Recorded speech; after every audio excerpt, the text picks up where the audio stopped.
Donc, bienvenue à cet appel du 14 octobre, qui initialement était supposé être un appel table ronde. Et Émilie m'a dit, hey Karine, finalement, c'est toi qui va animer l'appel aujourd'hui. Et j'aimerais que tu me parles de ton parcours élite, que tu nous fasses un appel sur le leadership. Et exact. Ça serait juste intéressant de savoir les personnes natales sur ça, des choses comme ça, s'il y avait des particularités. Oh, mais c'est attendez. pas grave si je ne les ai pas pour vendredi. Je Mais suis muté tout le monde. Intéressant à savoir avant l'émission. C'est ce que je disais à Naoui. Je veux dire, c'est pas grave. Hey, attends une minute, comment je fais pour muter? Ça va être coordination finale pareil. Mais c'est juste intéressant à faire comme il faut. OK. Clique sur participant. Ouais, je suis là. Attends une minute. Ouais. Tu peux sûrement voir Jess puis aller la muter. OK. C'est bon. Donc, moi, je suis là, j'existe. Hey, excusez-moi, j'ai perdu le fil. Il fallait que ça l'ajoute un petit degré de plus à cet appel de ce midi. Donc, ce que je disais, c'est que Émilie m'a dit, j'aimerais que tu nous parles de ton parcours élite cette année, que tu nous parles de leadership. Puis, juste pour faire une brève présentation, moi, je suis coach, ça va faire 5 ans au mois de novembre prochain.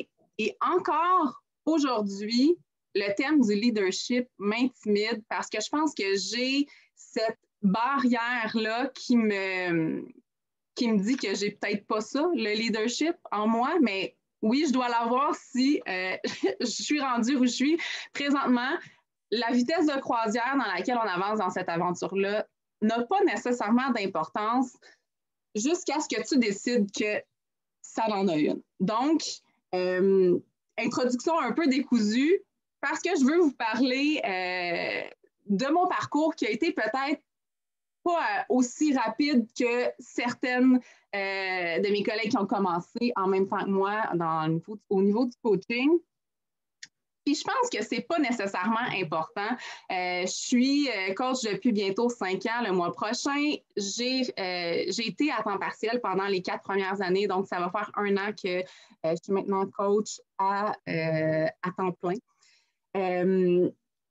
Mais j'ai toujours été quelqu'un qui visait à avancer, qui se fixait des buts personnels et qui, comme je disais, a toujours pensé que le leadership, c'était pas pour moi, que l'élite, c'était trop haut pour moi, que c'était inatteignable, que j'avais peut-être pas les capacités, que j'avais peut-être pas l'équipe pour y arriver ou que je n'étais pas capable de leader mon équipe pour arriver à cet objectif-là. Et j'ai, ce midi, j'ai ressorti en fait 5 points qui, je pense, m'ont aidé à arriver où j'en suis aujourd'hui, à avoir mon 5 étoiles, à avoir amené mon équipe élite. Et tout ça a déboulé super rapidement. J'ai terminé 2019 en étant one star et j'ai eu mon 2-star en janvier. J'ai ouvert mon CBC 2 et là, c'est là que tout a déboulé et j'ai passé, je vous dirais, presque toute la première portion de l'année 2020 en qualification. Donc, qualification 2 étoiles, 3 étoiles, 4 étoiles et 5 étoiles parce que je ne les ai pas toutes faites en même temps. J'ai vraiment fait une par-dessus l'autre. Donc, ça a été une année qui a été quand même assez chargée.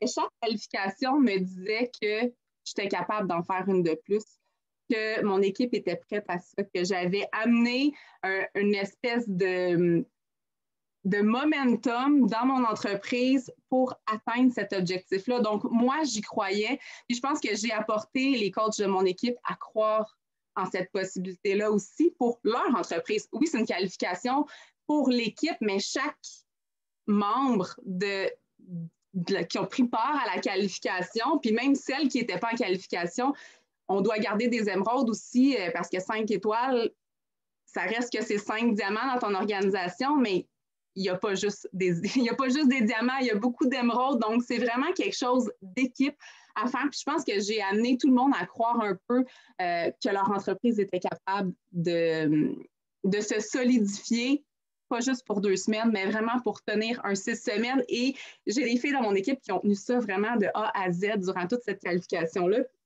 Et ça m'a donné un beau boost et ça m'a permis de croire encore plus en moi. Donc, je vais y aller avec les 5 points que j'ai identifiés qui m'ont amené à travers ce parcours-là. Et le premier point, ça serait que vous soyez capable d'identifier ce qui vous bloque dans votre parcours présentement. Donc, moi, ce qui me bloquait, c'est que je pense que je croyais tout simplement pas en mes capacités. Je regardais d'autres leaders de l'organisation en me disant qu'elles étaient meilleures que moi, que leurs équipes étaient plus grosses, qu'elles étaient meilleures dans le recrutement, que leur stratégie devait être encore plus élaborée, qu'il y avait quelque chose que moi, je ne devais pas avoir compris. Et du moment où j'ai été capable d'identifier ce blocage-là, que j'ai réalisé que c'est moi qui me mettais ces bâtons-là dans les roues et que c'était des croyances que je m'imposais, bien, on dirait que ça m'a enlevé une certaine pression sur les épaules en me disant, bien, Karine, tu es capable de l'atteindre toi aussi, cet objectif-là. Tu es capable de le faire pas à pas. Je ne vise pas le 15 étoiles demain, mais je vise à monter les marches une à la fois, tout simplement. Donc, on dirait que ça m'a allégé, de un, de reconnaître ce qui me bloquait et de deux, de dire, bien, on va y aller un petit pas à la fois. Et on ajuste le tir en conséquence si on a besoin d'ajuster. Donc, arrêtez de voir ça comme une grande montagne. J'ai toujours fait du développement personnel à travers mon parcours, même avant d'être dans Beachbody, j'aimais vraiment beaucoup le développement personnel. Dans les premières années de coaching, je me suis beaucoup fiée à des livres qui étaient conseillés, que je lisais sans nécessairement assimiler qui était, bien, oui, j'assimilais, mais je ne m'identifiais pas nécessairement à ce que je lisais, dans le sens où je trouvais ça intéressant, mais ça ne me rejoignait pas principalement, même si on me disait, ce livre-là, c'est vraiment bon, c'est un must, tu dois lire ce livre-là. Cette année, j'ai tourné mon orientation un peu plus vers qu'est-ce que moi, j'ai besoin comme lecture? Mes blocages sont où? Qu'est-ce que je devrais lire pour m'aider dans ces blocages-là? Donc, j'ai arrêté de demander conseil sur des livres. Puis, je vous donne vraiment ce conseil-là parce que je pense que c'est important, quand on prend du temps pour faire notre développement personnel, c'est important que ce soit personnel. Donc, rendez-vous à la librairie, lisez en arrière des livres, ouvrez les livres, regardez comment c'est écrit.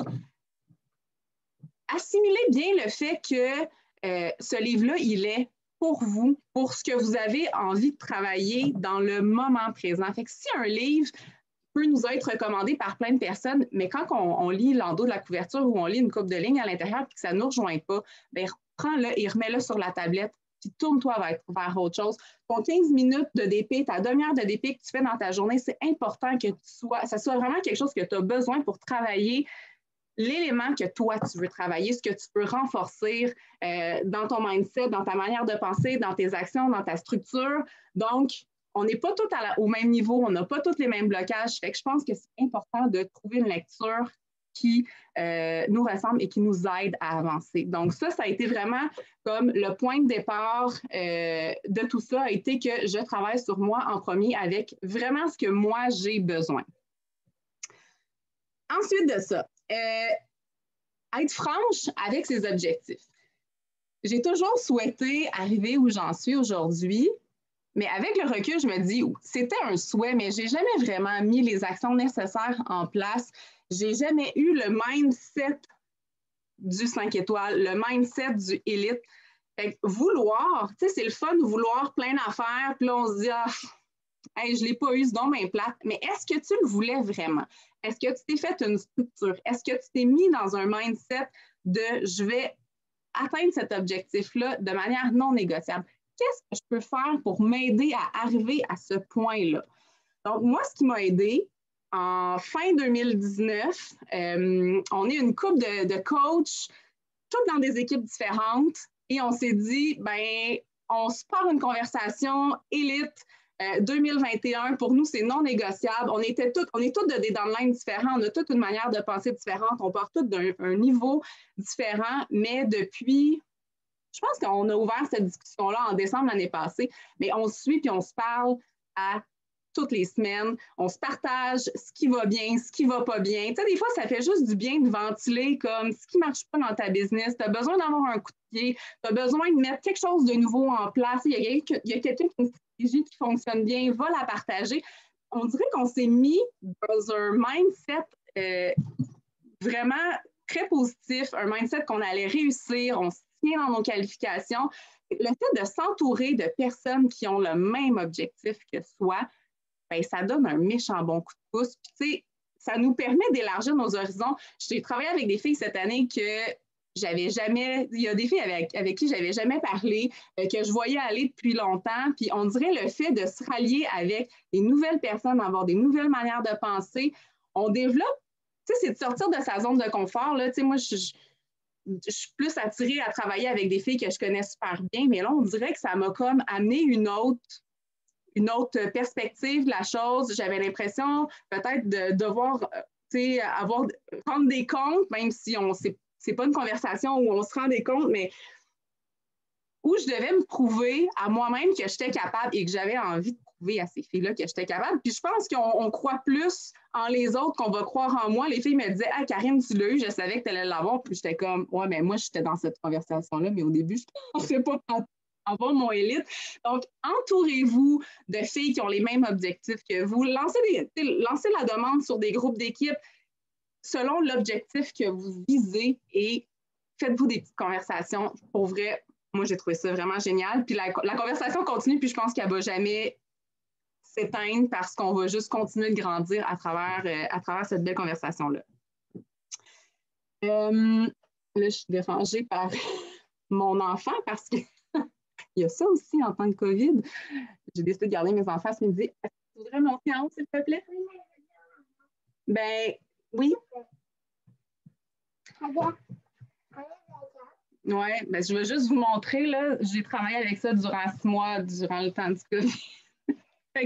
Vous êtes capable d'atteindre vos objectifs, même si vous avez des enfants à la maison.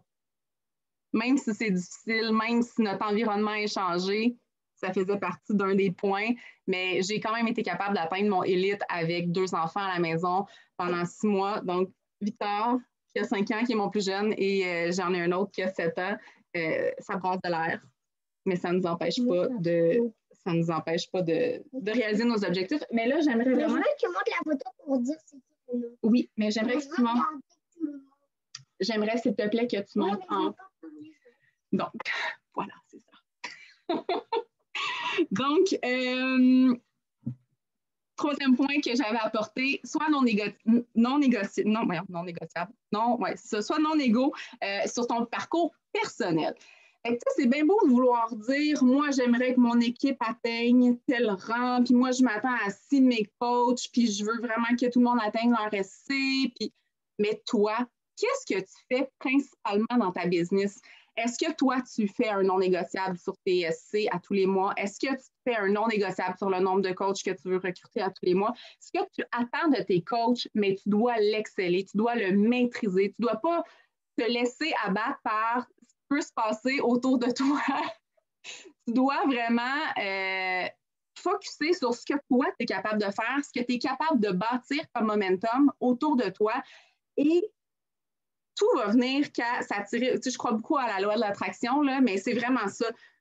Transforme-toi en la personne que tu veux devenir, fixe-toi des objectifs, sois non négociable et autour de toi, il y a vraiment quelque chose qui va se passer. Les gens vont venir vers toi. Tu vas dégager quelque chose et les gens vont vouloir embarquer dans ta vibe. Donc, c'est ce qui se passe aussi dans l'équipe quand tu dégages un certain enthousiasme, quand tu montres que tout est réalisable, que des excuses, il n'y en a pas, bien, tu amènes les coachs de ton équipe à croire que c'est vrai. Amène les coachs de ton équipe à croire en elles parce qu'elles voient que toi, tu es capable de le faire, que tu es capable de piler par-dessus les excuses que tu peux avoir et que tu peux l'atteindre, mais c'est la duplication, en fait. C'est vraiment le principe de la duplication. Ensuite de ça, pour arriver à ce parcours 5 étoiles-là cette année, bien, j'ai identifié mes leaders.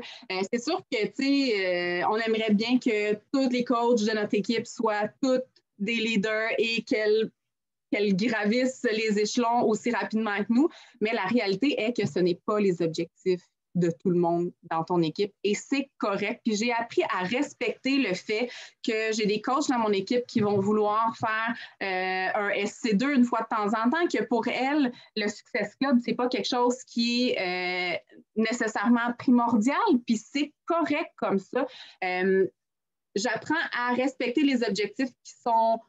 En fait, il n'y a pas de standard d'objectif, là, je trouve. Personnellement, oui, c'est le fun quand les coachs de ton équipe vont faire plus que les attentes que tu as, Mais si pour une coach, c'est de faire son SC2, de faire son SC4, et que pour une autre, c'est de faire un SC10, un SC12, un SC14, un SC20 ou aller encore plus haut que ça, ben tant mieux. Moi, mon but, c'est d'accompagner les coachs selon les objectifs qu'elles ont. Ça m'évite d'avoir des déceptions, ça m'évite de mettre de l'énergie à des places où c'est pas nécessairement nécessaire, dans le sens que je ne mettrai pas toutes mes énergies pour une fille qui, elle, son souhait, c'est de faire un SC2, un SC4 par mois. Et je vais me tourner vers celles qui me disent ben moi, Karine, j'ai envie d'être une rockstar, puis je vais mettre plus d'énergie. Tu sais, on y va proportionnellement, puis c'est pas une question d'aimer plus une que l'autre, mais c'est vraiment de respecter dans les objectifs de chacune. Donc, ce que j'ai fait, c'est que j'ai identifié les leaders qui avaient envie d'amener leur business à un autre niveau aussi. On a été super franches ensemble, on s'est dit ce qu'il en était, on a mis nos limites, on s'est fait une conversation de groupe et on a travaillé ensemble. Puis je pense que c'est ce qui a rendu le parcours plus facile, plus le fun. On a pu partager ensemble, on a pu échanger, on a tissé des liens, on a solidifié l'équipe aussi. Et comme je disais tantôt, nous, on vient qu'on dégage quelque chose, mais le corps de notre équipe, les leaders de l'équipe viennent qu'à dégager quelque chose aussi. Et c'est ce qui entraîne une espèce de mouvement qui est vraiment magnifique dans notre équipe. Et mon dernier point, c'était ne laisse pas prendre tes excuses le dessus. Donc, on l'a vu avec mon garçon qui joue au Ninja Turtle juste dans mon visage. Je pourrais me laisser déconcentrer par ça. Mais en fait, ça serait facile de dire hey, 2020, c'est de la crotte, on se reprend l'année prochaine. 2021 va être une toute autre année. 2021, c'est l'année à laquelle je vais atteindre mes objectifs. Mais premièrement, 2020 n'est pas terminé. Il peut se passer bien des affaires. Vous pouvez terminer l'année dans une totale autre position que ce que vous êtes présentement. Ça peut débouler rapidement. C'est la même chose qu'on peut être à SC6 la dernière journée du mois, puis faire 4 ventes one-shot, puis faire son SC10 comme ça, parce que dans le fond, c'est la constance qui nous amène à atteindre toujours des sommets un petit peu plus élevés. Ça peut arriver du jour au lendemain. Donc, arrêtez de mettre des excuses et de dire ben le timing n'est pas bon, je suis trop stressée, je manque de temps, j'ai des enfants, j'ai l'école, j'ai réussi à atteindre cet objectif-là avec un chum qui a travaillé tout le long du COVID, du confinement. À l'extérieur, son travail n'a pas fermé. Donc, moi, j'ai été à la maison avec les enfants du matin au soir. J'avais un objectif en tête, j'avais une structure de bien établie. Je m'étais mis les non négociables et j'ai vraiment comme décidé de foncer dans cette aventure-là. Donc, c'est pas juste dans un parcours 5 étoiles que ça s'applique, mais je pense que ça s'applique dans n'importe quelle sphère de notre vie. Puis ce qui est le fun avec le coaching, c'est qu'on apprend à travailler énormément sur nous. C'est ce qui m'a aidé à développer des capacités dans d'autres sphères de ma vie, autant au niveau relationnel, au niveau personnel, avec les défis que moi, je rencontre face à moi-même, parce que, tu sais, on se développe nous-mêmes, on développe notre business, mais on apprend à travailler aussi sur nous. Donc, je pense que j'ai grandi énormément à travers ce parcours-là qui n'est pas terminé. 2020 n'est pas terminé. On ne sait pas ce qui peut se passer non plus pour moi. Je ne veux pas arrêter mon parcours à un 5 étoiles en 2020. J'arrêterai pas de recruter, j'arrêterai pas d'inspirer les personnes de mon équipe et je ne baisserai surtout pas les bras. Donc, c'est vraiment ce que je veux démontrer à mon équipe aussi. Et juste pour moi, pour mon bien-être personnel, pour avoir une conscience de gagnante, ben, c'est ce que je veux me prouver pour cette année. Donc voilà, Victor, tu vas te planter, s'il te plaît, descends. C'est très dangereux ce que tu fais. Donc, voilà, je voulais faire ça court comme appel, justement parce que j'ai des enfants qui ne sont pas tout le temps de tout repos. Donc, je ne sais pas si vous aviez des questions. C'était un appel plus à titre d'inspiration que je vais vous donner. Il n'y a pas de pilule magique, il n'y a pas de ligne directrice. Nécessairement, je veux juste finir en disant que dans votre coach office se trouve votre Road to Elite, donc avec les points, comment ça fonctionne, comment on gagne des points dans les catégories. Chose qui est très drôle, c'est que moi, ce tableau-là, je le comprends pas. En fait, oui, je le comprends, mais je ne l'ai pas suivi tout au long de l'année pour atteindre mon objectif élite. Et quand on m'a annoncé, quand Jake m'a dit hey, « Karine, félicitations, j'annonce demain que ton équipe est élite », j'ai dit « Jake, le tableau élite, je le comprends à demi. Je ne sais pas trop mes points viennent de où. » Elle dit exactement ça. En fait, le but avec ce Road to Elite-là, cette map-là, c'est que si tu es capable de remplir tes objectifs personnels et que tu appliques la duplication dans ton équipe, tu arriveras à un rang élite tout simplement en remplissant tes objectifs personnels et en les dupliquant. Donc, le Road to Elite est fait de cette manière-là et je me suis rendu compte que c'est plus facile. C'est pas facile, c'est beaucoup de travail, mais c'est atteignable, même si on ne suit pas à la lettre ce qui est indiqué là-dedans. Fixez-vous des objectifs personnels, mettez-les non négociables, travaillez sur vous-même et rayonnez autour de votre équipe. Je pense que c'est la clé dans tout ça.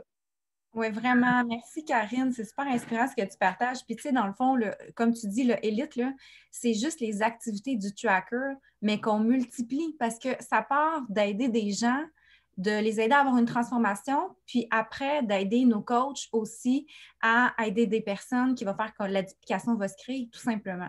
Fait qu'on n'a pas besoin de réinventer la roue, il faut juste avoir un mindset de gagnant, comme tu le dis si bien, puis d'être prête à poser les actions pour le faire, puis multiplier par 10, 20, 30, parce que oui, ça en prend beaucoup des actions pour arriver à des objectifs comme ça.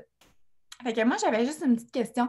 Tu dis qu'en début d'année, tu as commencé 2-star, là, maintenant, tu es rendu 5 étoiles. Est-ce que tes étoiles, c'est des personnes qui sont nouvellement arrivées cette année ou qui étaient déjà dans ton équipe et que tu leur as aidé à croire que c'était possible d'avancer diamant?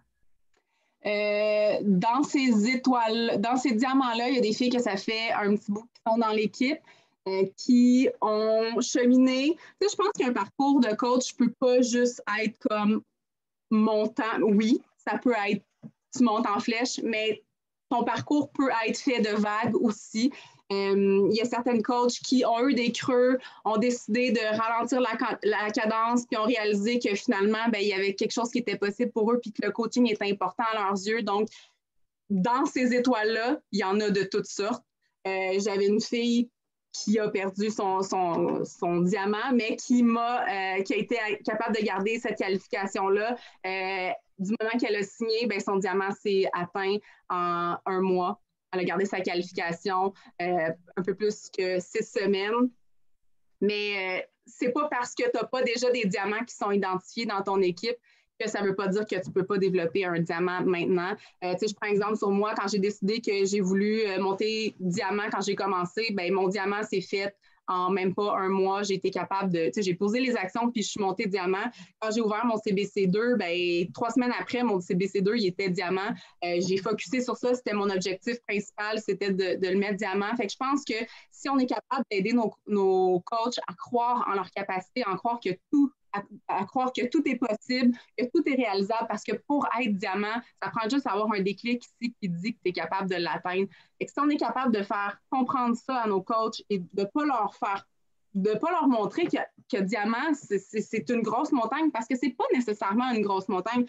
Donc, d'aider nos coachs à croire en elles, on est capable de terminer l'année en augmentant en étoiles, ou si l'appel présentement et que vous êtes émeraude, que vous êtes coach, que vous êtes émeraude, vous êtes en voie d'atteindre votre diamant, c'est possible du moment que vous décidez que vous allez en faire un objectif non négociable, ça s'atteint vraiment très bien. Merci. Puis, autre question, c'est au niveau des activités de recrutement, ça ressemble à quoi, en fait, là, comme en termes de quantité puis en termes de qu'est-ce que tu fais pour aller chercher des nouvelles personnes dans ton équipe? En fait, le dernier appel InfoCoach que j'ai fait a été en septembre 2019. Donc, j'ai toujours eu dans mon parcours, dans les 4 premières années, pour moi, c'était non négociable de faire un appel InfoCoach à tous les mois. C'était fixe. Dans mon calendrier, il ne se déplaçait pas et c'était vraiment non négociable. J'organisais mon horaire autour de ça. Et quand je suis tombée à temps plein, j'ai décidé ça n'a pas rapport avec le temps plein, là, vraiment pas, mais j'ai juste décidé de revoir un peu comment j'orientais ma business. Puis je pense que j'ai décidé de focusser plus sur moi. Fait qu'on en revient au développement personnel. J'ai décidé d'identifier mes barrières, mes blocages. J'ai orienté mon DP vers ça et j'ai décidé de l'enseigner aussi à mes clientes. Fait que je suis vraiment plus dans l'attraction. Fait que je préfère recruter parmi mes clientes à moi. Puis étrangement, depuis septembre, je n'ai pas fait d'info-coach, mais c'est plus mes clientes qui viennent vers moi et qui me disent « Karine, je pense que tu me laisses la chance de croire que pour moi aussi, c'est possible. » Donc, c'est plus l'inverse qui se passe. C'est plus les filles qui viennent me voir et qui me disent « Moi aussi, j'ai envie de vivre ce que toi, tu vis présentement. J'ai envie de croire en moi. J'ai envie de me laisser une chance dans cette aventure-là. » Donc, je ne pensais pas que j'aurais pu prendre ce type de virage-là. Je ne dis pas que je ne fais plus jamais d'info-coach. Loin de là, ça a été quelque chose qui m'a amené à solidifier vraiment bien ma business. Mais présentement, je suis vraiment plus en termes d'attraction. J'ai décidé de focusser sur moi, sur mes actions, sur mon DP, sur mes barrières. Puis je pense que c'est vraiment comme la loi de l'attraction. ça se revient vers moi. Je ne me fixe pas un nombre particulier de recrutement par mois, mais tu sais, ça se situe pas mal toujours entre 5 et 7 coach builders qui rejoignent mon équipe à tous les mois. Mais il ne faut pas oublier que pour moi, c'est non négociable de faire des ventes et d'amener le plus de clientes possible à moi à tous les mois. Fait que c'est sûr que si j'atteignais juste un SC5 ou un SC10, la conversion se fait peut-être un petit peu moins, à un petit peu plus petit volume, mais j'ai des aspirations qui sont un petit peu plus grandes, donc j'essaie d'avoir le plus de SC possible, amener le plus de clientes vers moi, puis une fois que les clientes sont avec moi dans des groupes, ben, j'en prends soin et je leur amène à croire en elles-mêmes à travers ce parcours-là, puis tout naturellement, on dirait que j'attire des leaders ou des filles qui veulent développer, des filles qui ont envie de travailler avec moi. Je pense que ça fait la différence de travailler avec des gens qui ont vraiment envie de convaincre des gens qui sont comme pas tant certaines. Mm-hmm. Mais tu sais, je veux dire, tu dois quand même parler de l'opportunité sur tes réseaux sociaux qui fait en sorte que ces gens-là voient les possibilités. Oui, j'en parle dans mes posts. J'ai pas une structure, j'ai pas de calendrier. Étrangement, j'étais beaucoup plus structurée quand j'avais une job à temps plein que je peux l'être présentement. Je suis comme très feeling dans le sens que j'y vais selon ce que je lis, selon comment mon horaire se module et tout ça, parce qu'on essaie de s'adapter également. Mais tu sais, mon meilleur conseil, ça serait de établissez-vous une structure et tenez-vous-en à cette structure-là. J'ai longtemps fonctionné avec un calendrier éditorial, chose que je veux remettre sur pied parce que ça m'aidait vraiment beaucoup. Donc, tu sais, de dire, ben cette semaine, je vais avoir un focus qui va être plus pour mon recrutement, pour mon groupe défi. L'autre semaine suivante, ça va être un recrutement où je veux vraiment miser plus sur le coaching. Donc, aller parler de tous les aspects, pas juste une publication qui va être directe et dire, je recherche 5 filles pour rejoindre mon équipe, mais vraiment de parler de ce que ça t'apporte. Je pense d'y aller dans le storytelling, c'est quelque chose qui est beaucoup plus efficace à mes yeux que quelque chose qui est comme une publication qui est plus directe. On veut aller toucher dans les sentiments des gens, donc d'y aller avec le storytelling, de raconter votre histoire, de montrer ce que le coaching fait pour vous, comment ça vous transforme, comment vous adaptez votre vie autour de ça, où est-ce que ça vous apporte. C'est une stratégie qui est gagnante. Définitivement. Merci. Je ne sais pas s'il y en avait d'autres qui avaient des questions. Juste moi.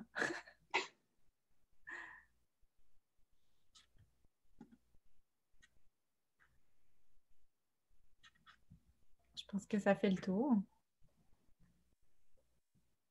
Mais en tout cas, merci beaucoup de ton partage aujourd'hui. Puis ça tombe comme bien que tu nous parles de Élite puis comment avancer 5 stars et plus parce qu'on commence la Leadership Retreat. Aujourd'hui, en fait, c'est la journée Élite. On avait un workout ce matin avec Megan qui est vraiment exclusive au coach Élite. On a reçu des super cadeaux. Vous avez sûrement vu passer dans nos stories sur les médias sociaux. Donc, vraiment, de focusser sur cet objectif-là. Oui, tu sais, c'est un bel accomplissement de devenir 5 étoiles, de devenir coach élite, mais c'est tellement, on se sent tellement reconnu avec cette compagnie-là. Puis on a tellement des petites attentions particulières. Tu sais, notre cadeau est personnalisé avec notre nom, puis différents événements qu'on a dans l'année aussi, comme là, c'est la Leadership Retreat, mais on a, à chaque fois qu'il y a des événements, mettons le voyage Success Club, on a une soirée spéciale. Quand c'est le temps du summit aussi, on a une soirée spéciale. On a vraiment des petites attentions là, à différents moments de l'année qui nous fait voir qu'on est reconnu pour le travail qu'on fait. Puis en plus, il y a un bonus monétaire quand on est coach élite et qu'on est dans le top 200 de la compagnie. On a un bonus de, c'est-tu 400 ou 500 $ par mois. Donc, c'est quand même un autre incitatif intéressant. Je voulais juste le préciser parce que des fois, ça peut vous aider à vous donner la motivation de focusser pour le faire. Fait que c'est bon? Oui. Super. Bien, merci encore. Puis, ben, les filles, je vous dis, comme Karine, croyez en vous parce que vraiment, on est toutes égales, on a toutes les mêmes capacités, puis c'est juste une question de mindset, autant pour le diamant que le 2-star, que le 5-star, que le 15-star. C'est juste de se dire qu'on est capable de le faire puis d'y aller une étape à la fois. Puis à chaque victoire, on prend de plus en plus confiance en nous, puis on voit les possibilités de continuer d'avancer, puis à un moment donné, on se revient de bord et fait comme « Oh, wow, j'ai tout accompli ça, tu sais. » Fait que, ben, merci Karine, félicitations encore, puis je vous souhaite une excellente fin de journée tout le monde. Merci Mel. Salut! Non.